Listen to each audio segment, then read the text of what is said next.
మనిషి మరణించాక ఏం మిగులుతుంది అంటే ఆత్మ వెళ్ళిపోయిన తర్వాత ఆ శరీరాన్ని పాత పెడితే మిగిలేది ఎముకల గూడు తప్ప ఏం మిగలదు.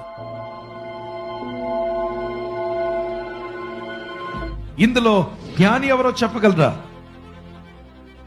ఇందులో ధనవంతుడు ఎవరో చెప్పగలరా? దరిద్రుడు ఎవరో చెప్పగలరా? ఇందులో గొప్పవాడు ఎవరో తెలియదు. ఇందులో పెద్ద కులం వారెవరో తెలియదు. ఇందులో చిన్న కులం వారెవరో తెలియదు.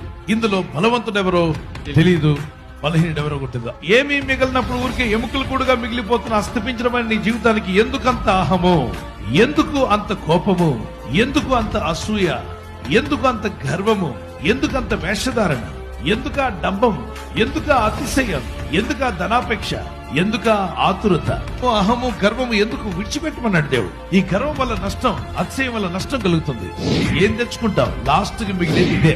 నీకున్న ధనము నిన్ను పరలోకానికి తీసుకెళ్ళదు, నీకున్న పేరు ప్రఖ్యాతలు తీసుకెళ్ళవు, నీకున్న గౌరవం కూడా తీసుకెళ్ళదు. మరి ఎవరు తీసుకెళ్తారంటే దేవుడు ఒక్కడే. ప్రసంగి 12:13 ఇదంతయు వినిన తర్వాత తేలిన ఫలితార్థం ఇదే: దేవుని యందు భయభక్తులు కలిగి ఉండి ఆయన కట్టడను అనుసరించి నడుచుచుండవలెను. మానవ కోటికి ఇదే విధి, అనగా మానవులందరికీ ఇదే విధి. ఎవరైతే భయభక్తి కలిగి ఉంటారో, దేవుని కట్టడలు, దేవుడు పెట్టిన పద్ధతులు, దేవుడు పెట్టిన వాక్యములు, దేవుడు పెట్టిన శాసనములను పాటిస్తారో వారి జీవితం ఆశీర్వదించబడుతుంది. కనుకనే బ్రతికుండగానే దేవుని యందు భయభక్తి కలిగి ఉండు, ఆయన కట్టడలు అనుసరించు. చనిపోయాక మిగిలేదా ఎముకలు కూడా తప్ప ఏమీ లేదు. Live a life where you can please God. దేవుని సంతోషపరిచే జీవితం జీవించండి. బ్రతికుండగానే దేవుడు నాకు కావాలి అని బతికితే ఆత్మ పరలోకం చేరుతుంది.